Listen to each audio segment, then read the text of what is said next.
Alright, so it's nearly been 2.5 months since I last did one of these videos, and considering we've had multiple boxes, multiple ban lists, which is weird, that never really happens, and of course Worlds at the end of next month, I thought I'd better do an updated video covering my thoughts and opinions on the current meta in the form of a tier list.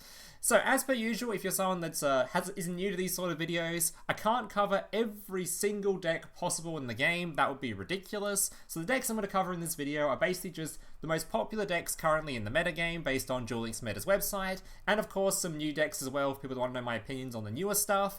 But obviously I can't cover everything, so don't be offended if your particular deck isn't in here. Feel free to leave your decks or whatever in the comments down below if I don't rate it in this video, and I might give you my opinion just in the comments below or something like that. But yeah, can't cover everything. Don't get offended if I don't cover your particular deck. It just wasn't popular enough in the metagame currently to warrant putting it in the video. Alright, let's get into this tier list. So starting off, we have a brand new deck as our first option.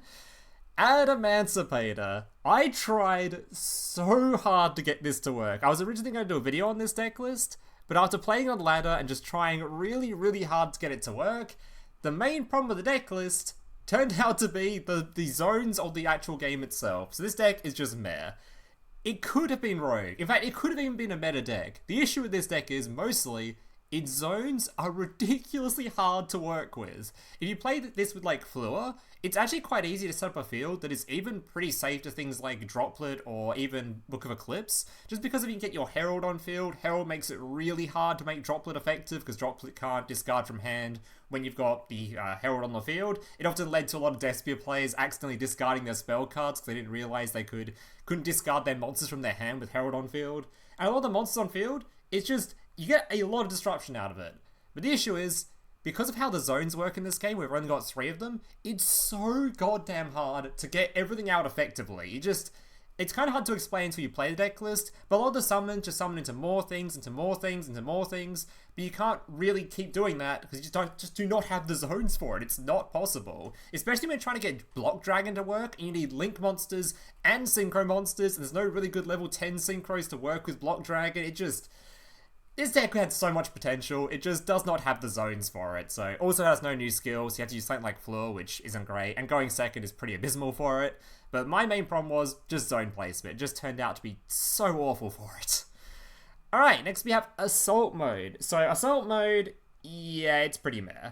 This deck has, well, obviously Assault Mode isn't really a deck on its own. It's sort of a deck you pair with other things, like Assault with the Resonator, or Assault with, I forgot the other popular variant, but the Resonator was the better one for it.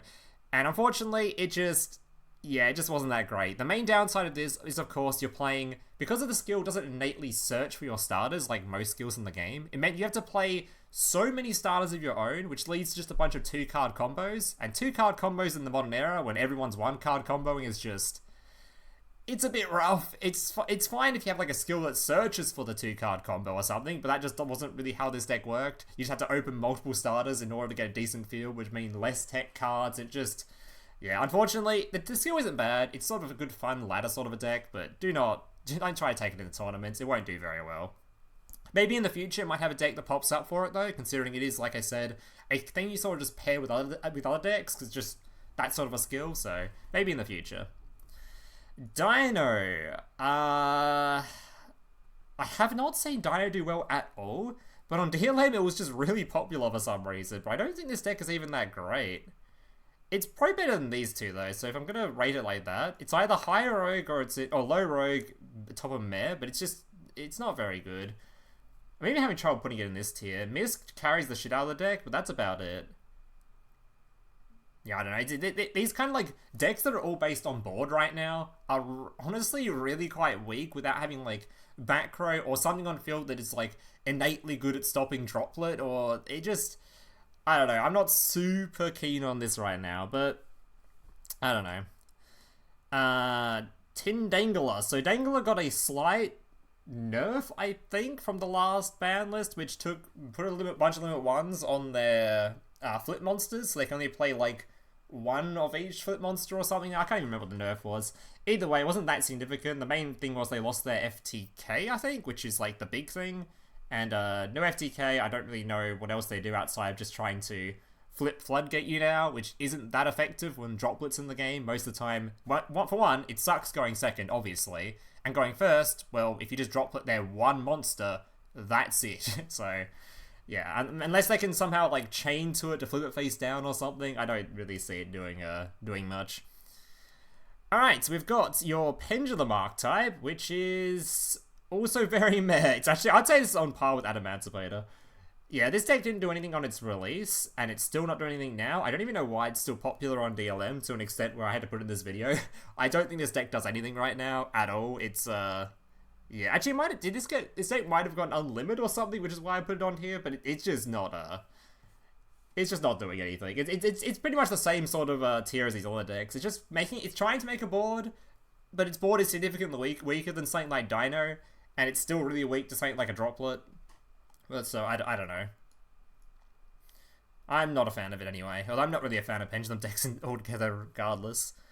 Alright, I think actually the main issue with this deck was its follow-up was abysmal as far as I remember when I tried playing it. Its follow-up just did not exist. So like even if you did survive the turn, if you didn't kill them, you'll just have no grind game. You are done. So your follow-up was hoping your Pendulum Scales survive the turn. So I was not a huge fan. Dogmatika. So this deck recently got a new ritual spell, which is pretty cool. A new ritual monster and ritual spell, I think. But as per usual, it just... I mean, I feel bad putting it in meh. It's probably more roguey, but it also doesn't really have a skill that's designed for it that works well. It's one of these two tiers. I'm not super keen on Dogmatika. Dogmatika is like... I say this every time. Like, every time there's a new box release and there's Dogmatika support in it, I always get the same vibes. I read the cards and I'm like, oh, these cards are like... They seem like they're really good. They've got really good effects and stuff. And then you actually take the deck onto the ladder, you play the deck yourself, and you're like, oh... It's not really that great. It's pretty meh. But I think it's a little bit better than the actual meh tier on this tier list. But it's like... I don't know, I always get really disappointed because I read the skill, I read the art type, I look at the cards, I'm like, damn, this art type actually has the potential to be really good, and it never turns out that way. It turns out to be just better in like a package in Dogmatic, Shaddoll or something, and Shaddoll I think is just better as a pure deck anyway, so... I don't know, I think this deck has... I think if this deck just got any like really decent skill, it would definitely have a chance to be a top tier deck, because it's actually a really... Like the art type itself, it's got a lot of powerful cards, it's just... Every single time it lets me down, man. Every single time. Oh, this deck. Okay. Yeah, Subterror. Subterror came out the gates flying. This deck actually looked like it might even be close to getting to tier 1 at one point, just because of especially after a ban list, people thought maybe it'll be a tier 1 deck. But, yeah, it turns out that its main gimmick wasn't even the actual art type itself. It was the fact that out of all the decks in the game, it was one of the few decks that could play Nibiru because the skill let you. And then Konami did that update where they're like, alright, every other deck that gets released from now on can play Nibiru, where they just let every skill be allowed to use it, which meant, oh, we lost basically our only sort of gimmick that made us good. And the issue with that is, since every deck is playing Nibiru, every deck now goes, oh, Nibiru's in the game. Let's make sure we're playing around that with our infields, and there's very little reason to play Nibiru now, because almost every deck outside of... I don't even know if there is a deck right now that doesn't have like some way to play around Nibiru. I think every deck plays around it, at least every top tier deck, so... Nibiru is kind of trash. This art type's only real gimmick was it could play Nibiru. I guess Resonator sucks into it, but Resonator isn't even higher than... Well, you'll see when I go through it later, but it's not super, super high tier. So, if Nibiru's not working for it anymore, that was its main gimmick, and the art type itself, whilst being okay, without that sort of gimmick on top, it's not good enough to be in the... I don't think it's even rogue tier. I don't think that's that great whatsoever. Lurilisk. So this deck got all those unlimits, and I was really worried that it'd sneak its way back into the top tiers, but thankfully, I don't think it gets there. I think Lurilisk has like a couple things it's suffering from right now. The main one being the fact that obviously Droplet still exists, which is, well, kind of defeats the whole purpose of the deck trying to survive the turn by just saying, don't do damage to me, smile. But the other thing that I think it suffers from is trying to make something that just like can't be destroyed or can't be targeted isn't that great right now, because literally everybody is playing cards that are like trying to get around things that are unaffected, which is like easily going to get rid of a Lurilisk monster that's untargetable and indestructible, because they're playing things like the Underworld Goddess, there's Kaijus going around, I think even Sky Striker's playing their Kaiju. There's like tons of decks that are just like getting rid of this thing. You cannot just sit on this thing and just survive the turn and then just hope you're good. You're going to get just completely clouded. It just does not seem very good anymore. Thankfully, honestly, there's probably still someone that's going to play this well to do well with it, just because it's that popular of a deck. But I don't think it's better than Rogue. It's probably better than Dogmatika though. Speedroid. So I saw a ton of people coping that this thing was like tier 2 or tier 1 over the past few weeks. I don't know what you're all coping on. This deck is tier 3. I don't even like. I wouldn't even be surprised if it fell off the tier list at some point, but it's definitely stronger than the stuff down here, so it probably is tier 3. But the people that are putting it up here or up here, I don't know what world you guys were coping on, but it is not a tier 1 deck. It never was. There is no shot. I would not even be comfortable putting it in tier 2. This is a tier 3 deck. It's definitely good. Like, compared to the stuff above it right now, it is not got a chance. I think it was it might have been tier 2 last in the last patch, for last box, but I don't think so. I think it was always a tier 3 sort of a deck. It does have good follow-up. Its turn 1 M fields are pretty decent compared to most of the stuff in the game, especially considering it can have back row and front row, so it's safer to things like Eclipse and Droplet, which is a huge plus.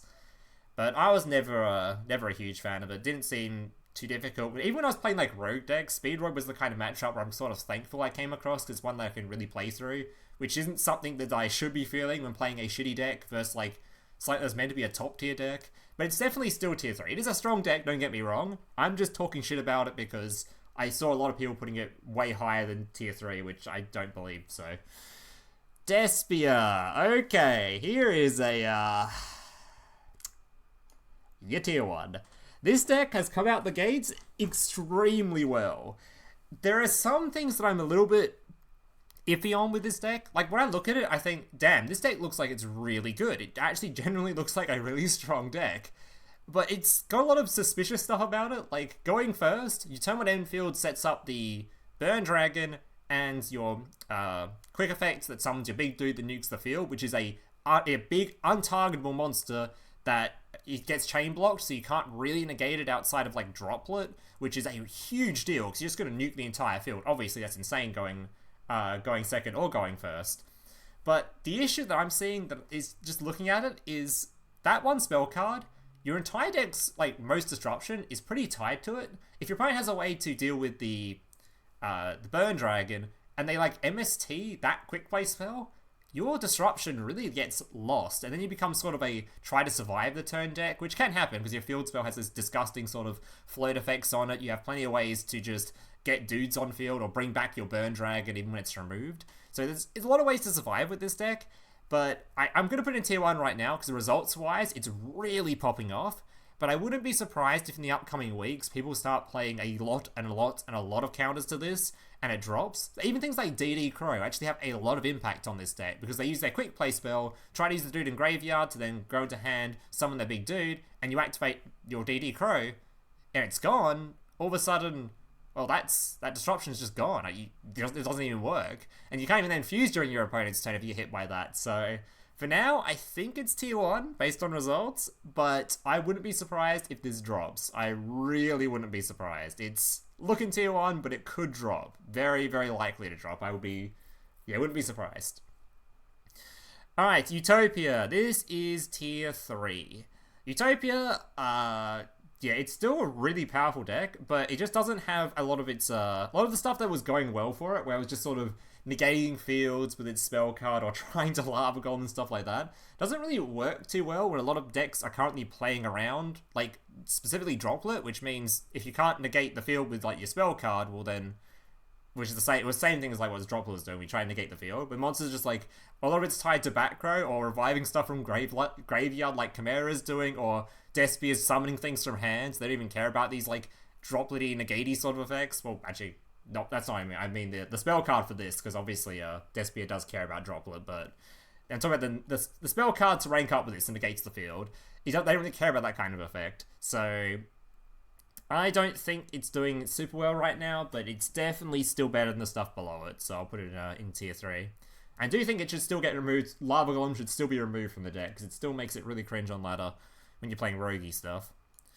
Resonator, probably still tier 3. It's a bit rough with this deck. I wouldn't be surprised if it fell off shortly. There's a lot of decks, actually, I wouldn't be surprised if they sort of just fell off slowly as we get into the actual Worlds, but I think actually at Worlds where you're forced to bring 5 decks per player, this could be one of the decks people bring. It's still a fairly decent deck, has decent matchups into some archetypes and a lot worse into others.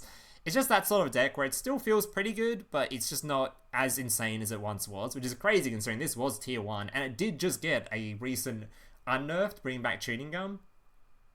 Its Enfield's also mixed, having good ways to like deal with, has monsters and back row, so you can sort of get mixed disruption for things like Droplet or Eclipse and stuff. But it was really just setting up 3 disruptions. That was its main end field, which was always a really breakable sort of field. They just had a lot of life points and floaty effects that stopped them dying. They just come back on the following turn, which isn't as good anymore. There's a lot of grind decks around, like Shaddoll, or your Despia is very, very grindy as well, or can be grindy. So Chimera is immensely grindy, actually, so I don't know. When it's not really winning the grind game, that was one of its big upsides, and I don't think that's a... Yeah, I don't think its Enfields are as good as the other decks, but it's still a very good deck, and I would expect it to see at Worlds. I'd probably put it above these two. Alright, or maybe not above Utopia. Nah, who cares. Alright, Infernity. I only put this on here because they recently got an unlimit, so people might want to know my thoughts on Infernity. Yeah, don't play this deck. Infernity can only go first. Going second, they're terrible. And yeah, if you want to play as the going first deck that has, it's like, its Enfields aren't even that much more insane than other stuff up here. And it's more of a, like, if I get hit by one single, like, effect Veiler, that most of the time just kills the deck entirely. It's, I mean, if it gets its Enfield off, it is pretty insane. It just, you cannot go second, and you lose to a singular hand trap. Like, it just, I don't know. If any other top tier deck does not lose to a singular hand trap, and they can still put up the same sort of Enfield, so I don't really see much point in playing this. Also, I'm pretty sure it would die to Nibiru. Maybe you can get to a negate before you get there, but I don't know. It's not it's not many people playing Nibiru anyway. Maybe it's meh, but from what I've seen from it, it looks very bad. It also seems like it's a lot more bricky. It can't really play many tech cards. It's just, I don't know, man. It's like, this is one of those decks where you get the what they call the Timmy decks, where people look at it and they're like, that Enfield is incredible, how can you possibly beat that deck? And then you realize when you play it yourself, like, oh, I just lost to a singular hand trap, or, oh, I literally cannot play going second whatsoever, this deck is garbage. I don't know. Anyway. Next up, we have your Salad. So Salad also recently got a unlimit, which was fairly significant, but I think Salad is probably only Rogue. Yeah, I don't... Actually, calling it Rogue might even be a stretch, but it's definitely better than the stuff below it, I think. Yeah, it's definitely better than the stuff below it, but Salad, even with its unlimit, it's just... It's just not as good as the stuff currently. It's like, a lot of its advantages came from the fact that the meta game around it seemed to be not that insane. There weren't too many, like, well, compared to right now anyway, it wasn't that insane. And now that it's sort of got most of its tools back, with everything else being just way better at breaking boards, having way better going second skills, just, I don't know. Even like the fact that most of the decks in the game just have a bunch of grind game, whether that be your Salad, your Resonator, your Chimera, just too many decks have grind game now, which is sort of one of the biggest upside, if not the biggest upside of Salad. I don't know, the singular board nuke stuff just doesn't do too much. Especially when, like, its main board wipe is a destruction effect, and things like Despia have the spell card in graveyard that protects from that. Resonator has the thing that protects from that. Chimera and stuff can just revive from graveyard, which just don't care about that. I don't even know, like... it's probably still good. I might even expect to see it at Worlds, considering a lot of people qualified to Worlds using this deck. But I personally don't think it's more than Rogue right now. Ancient Gear. This deck has been performing exceptionally well, actually. I'm pretty sure if you look at purely off of stat-wise, like based on like first and second places, I think I saw like a chart that showed that Ancient Gear over the past like 3 weeks or 4 weeks was actually the best performing, which is interesting to see. I don't actually think it's the best deck still. I think it's more of a tier 2 sort of a deck, but it has been doing impressively well, so this deck is definitely still a very solid meta contender, very close to being tier 1, even if it's just based on those results. But I don't quite think it gets to the top tier. But you are definitely going to see this at Worlds. This is 100% going to be somebody's picks at Worlds. Probably multiple people's, if not like half the player base is going to have this. Half the player base, if not more, is going to pick this as one of their decks. It is exceptionally good. So Yeah, just insanely good going second. Going first, you just set up a bunch of anti-graveyard shit. Maybe you search for a Kyroid. It's very actually versatile going first and just like trying to figure out ways to survive. You just set up the Abyss Dweller or the rank 8 that just says you can't summon from grave, you can't use graveyard effects. Or if you get into a deck that you know doesn't play negates, you can just search for like a Kyroid or search for the machine card. I forgot what it's called. The other hand trap that's a machine that you can also use as like a Kyroid style effect to just not die. Plenty of stuff you can do with this deck. It's very versatile. And going second, it is a monster to try to deal with. Especially when you're against someone that's really good at the deck. There is one player, I think their name is Aaron or something, and they top every single time they play this deck. I'm pretty sure they're going to Worlds. They're insane in this deck. They just show that like the potential of this deck is insane. We've got to put it in tier 2, if not higher. It could be a tier 1 deck. Especially if you've got more representation at in current tournaments. Hero. This deck got a bunch of unlimits, or got one main unlimit, which is a huge unlimit for it, but it's probably only Rogue. It's very high tier Rogue though, because I think even at Worlds people will play this deck because its main advantage is you can get a lot of cheese wins because it draws like 5 cards a turn, whatever it draws like 4 cards, whatever it does a turn, and you get the normal draws like 5-ish a turn. And in those draws, if you hit like a floodgate and your opponent's deck can't play through that floodgate, they lose the game. So this deck has that upside of being able to sort of not search for, but draw into a lot of the cards that just stop other decks playing. So if you want to try to get a cheese win against a deck or in a matchup you're probably not favored in, like let's say you go up against like the best deck in the game and you just happen to queue into it with this one, if you can get a cheese win against the best deck in the game and you're at Worlds, that is brilliant. That is going to put you way up in the standings than where you were supposed to be. That is great. So if you just get cheese wins with this, good stuff. And that's sort of like what it's going to be used for. Just toss in a bunch of floodgates, hope to draw into one, and then hope your opponent's playing a deck that couldn't play against it, against those floodgates, and they lose the game. So that's probably where it's going to sit. I'd expect to see it at Worlds for that reason, but I don't think it's more than a Rogue deck. Like, its win rate is like, I don't know, it wouldn't be very great. Dragon Maid. Probably still Rogue. It's definitely better than the stuff below it, but it's not doing anything exceptional. It's not the kind of deck I expect to see at Worlds, so I don't know. I put it sort of lowish Rogue. It seems pretty bad. I can put Lurilisk there though. I don't expect it to do too well. It does seem like it's still a fine deck, but I have a lot of trouble calling it meh. But it's maybe it is meh. I mean, it doesn't really do a whole lot. A lot of the time on ladder, when you see this deck, you're like, oh, thank God, it's just a Dragon Maid player, which is not a good sign for a deck. Like, look at the other stuff it's in the category of. It's no way it's as good as these decks, right? These decks have got to be better than Dragon Maid. But this is way better than Adamancipator. I feel like this should be in a tier below between these two, but I'll put it in Rogue. It's probably fine. Oh, Striker. Dude, Striker, if you're a Striker player, I feel so bad for you. Because if this Striker deck came out last month, it would have been tiered. 100% last month, this Striker deck would have been tiered. The issue is, it's this month, and it came with 2 other decks, both of which seem to take it straight to Pound Town, especially Despia. Despia has a thing right now where they summon the untargetable monster, and Striker historically has always had some sort of issues with untargetable stuff. It's not as bad now since they have things like your Kaiju and stuff, but that's more going second support. Going first, they summon the untargetable card. If you don't have Droplet, well then your field just gets nuked. It's so, like, you can tell it's so despair. When Striker right now, a lot of players are just trying to end on things like the quick play popping rank 4, whatever it's called, to try to pop the field spell Despia, to try to somewhat deal with that, and then use the Banish Graveyard to somewhat just stop them using the other quick play spell. They're just trying to stop their opponent fusing. But even that strategy is kind of not effective when the Despia player just searches for the anti-target card. I should really know the names of these cards by now, but they search for the card that just says, you can't target my thing. When you try to, I'll negate it. And then you put your field spell out, they try to pop it, doesn't work.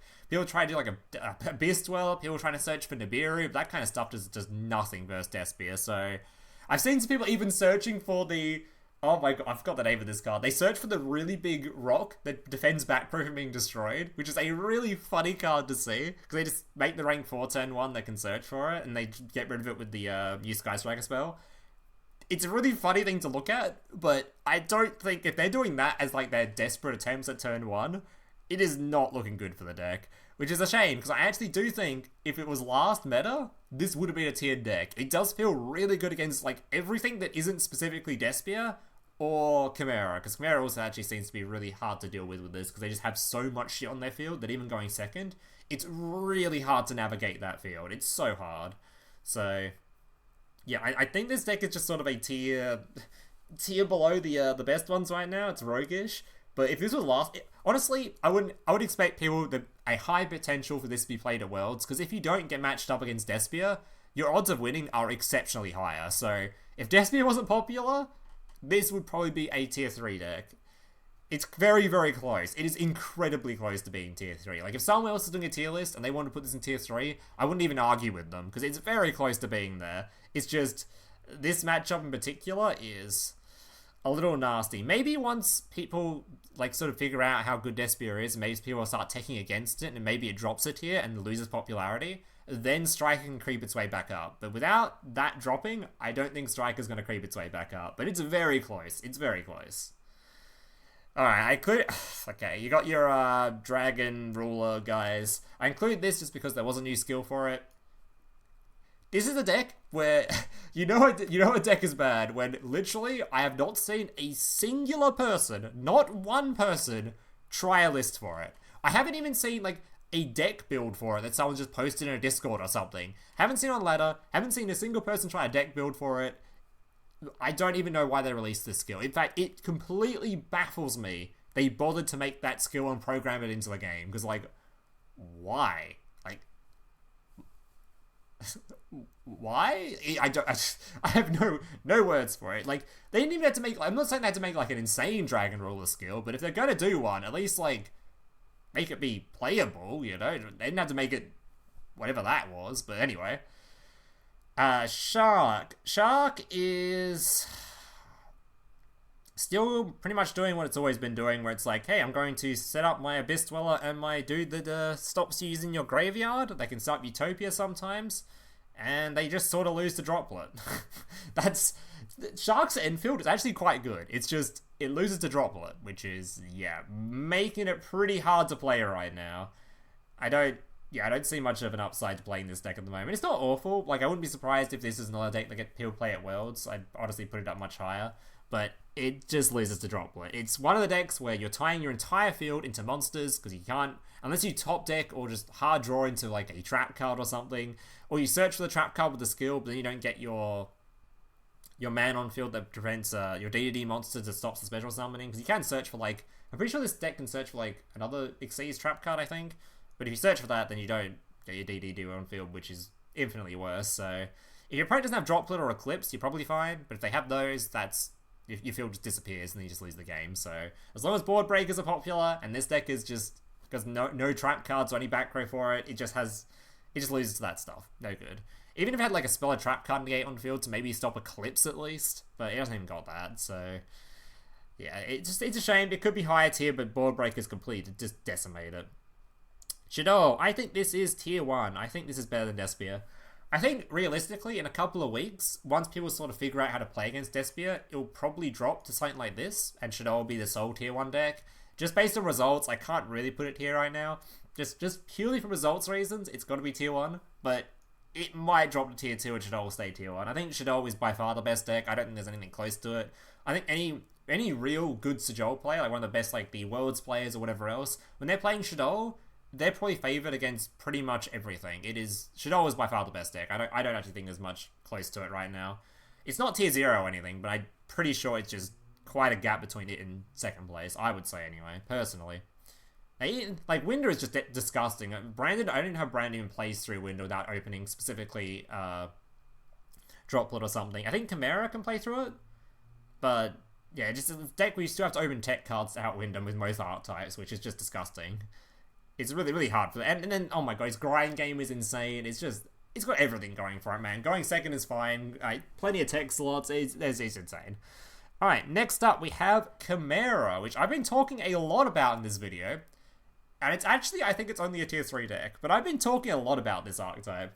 This is, honestly, in a couple of weeks, if this ranks up to here and this sort of demotes here, I wouldn't be surprised. Chimera seems to have a lot of potential. Like, this is one of the decks which is going to take a lot of time for people to deck build the most optimal strategies, because it has access to every fiend, every spellcaster, every illusion, and I think it's one other every beast. So if it has access to all those cards, it's going to take ages for people to figure out, alright, which of these tools should I actually be using? Which should I be sending to the graveyard, then reviving with things like Beatrice and stuff like that? It has so many tools at its disposal, but it's just going to take a while for people to figure out those tools. And when they do, it might make its way up the tier, it might not. It's sort of iffy. It's got a lot of, it can make a lot of floodgate stuff too, like against certain matchups. I know people have been playing I have no idea what this card's name is. The big Fiend card that says you can't use quick play spells, which is obviously pretty good against Despia, which their main fusion spell is, you know, a quick play spell. You summon it versus that, all of a sudden they're going to have a lot more trouble. Unless they can't even use droplets, so it's actually really hard to get through those fields. The main board breakers are MST and, Droplet and Eclipse, right? And both those cards just get completely shit on by a card that says you can't use quick plays, so it has a lot of potential to be good. But I think it's probably tier 3, probably. It could be tier 2 though. It is super close to tier 2 if it's not currently. Yeah, it's also, I think there's a lot of skill to this deck too, because a lot of your disruptions are just like summoning stuff back from grave. It's a lot of complicated situations to get yourself put in. So maybe the best players, it'd be a higher tier 2. Alright, Ra. Ra is, how do I put Ra? Ra turned out to be better than I expected, but I expected it to be Despair. So that's not really much to go by. Ra is honestly surprisingly not that bad. Like, I know I'm putting it in there, which makes it look bad, but you gotta think, like, about the archetype I'm talking about here. We're talking about God card archetypes, which are typically really bad. Ra, it actually does have a lot of matchups where I can just sort of win, and if you're against badder players on ladder, you can really shitstomp people. But I think the main downside of it is it feels like a lot of your removal is all just like, you remove your opponent's monsters, and that's it. You can't actually remove their back row, or you can't deal with their graveyard summons, or you can't deal with their hand traps. And all those things together make it a lot harder for this deck to sort of function. It can sometimes get a hold of things that make it immune and all that kind of stuff, and then you get like cheese wins.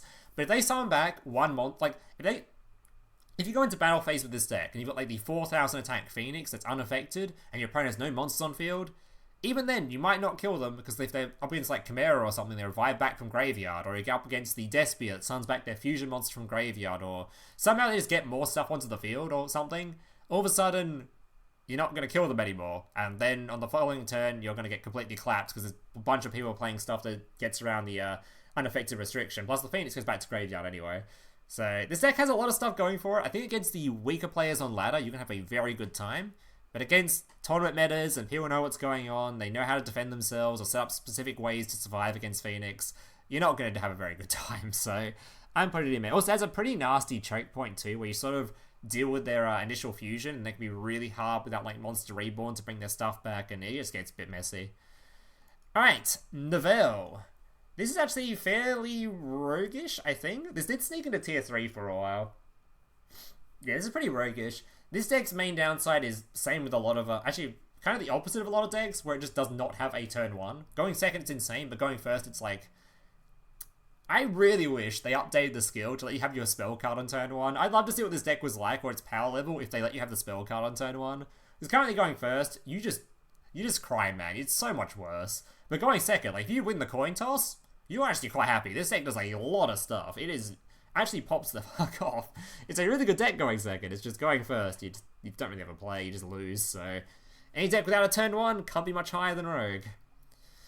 Oh god. Oh god. I'm so disappointed by this. They gave this the sickest animation possible. If you have not seen the animation for this deck, I highly encourage, go on YouTube right now, type in the Gravekeeper, whatever its name is, look up the animation for it. It is probably the second, or not, if not the best animation in the game. It's kind of a toss-up between this and Vampire Lord, in my opinion. But the animation for this is disgustingly good.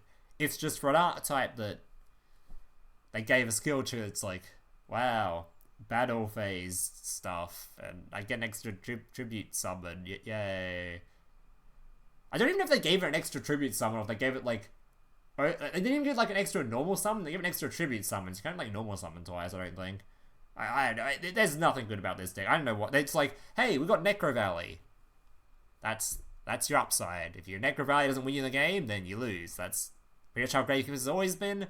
And even with the skill, that's still what it does. It does a whole lot of nothing. I mean, going second, it's even worse. So let's just talk about other stuff. We've got your Exo Sister. So Exo Sister actually, no joke, had a huge upgrade recently with their latest skill, which made it so that it actually won a bunch of tournaments randomly.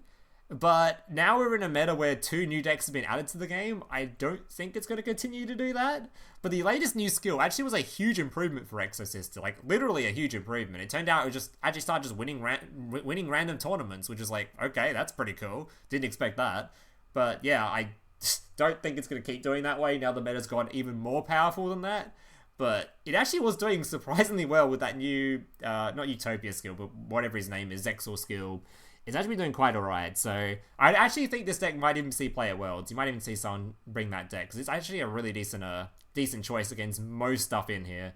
Just maybe not the top of the tier stuff. Alright, next we have Gusto. Gusto, last box, I would put it tier 3. But the meta's gotten stronger again, and I think this deck was barely holding on to tier 3. It's one of those decks. And if it was barely holding on to tier 3, it probably drops now that we've got 2 new decks up here. Probably. Well, it's very similar to Speedroid. It's like immensely similar to Speedroid. It also has a lot of upside where its kill condition of just swinging into your opponent's monsters is pretty huge, where a lot of decks right now are trying to like summon stuff during your opponent's turn in order to not die, like Chimera summons stuff back from grave, or Despia keeps summoning back the fusion so you can't actually kill them. This deck, it will still sort of kill you through that. If they just see one monster on field, they don't even need to remove it, they just swing into it and kill you. It's actually a pretty big upside.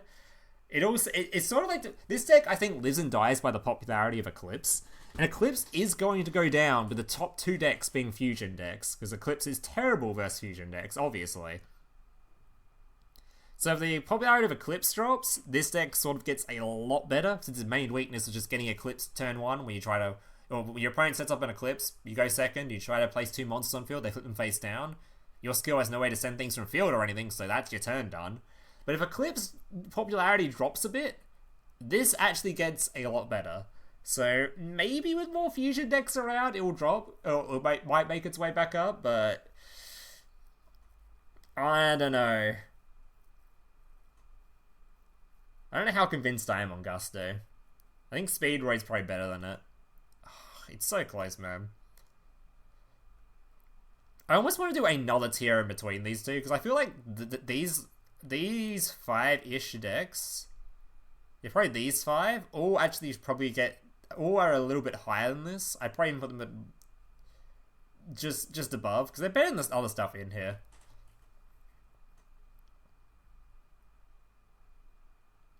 Like, all these decks I'd actually expect to have potentially be played at Worlds. Actually, all these ones. Like, if people are selecting, like, their 5 decks for Worlds, like, a bunch are going to pick just the 5 up here, but then if they sneak into, like, a bunch of these rogues, that decks are going to sneak in, and I'd imagine it'd be these 5. Or these are 6, actually, maybe Lurilisk as well. I mean, for now, that's probably good enough for a tier list, though, so... Alright guys, that's going to do it for my tier list video. Hope you guys enjoyed it. Let me know your thoughts down below. Do you agree, disagree? Did I get something wrong? Do you heavily disagree with something?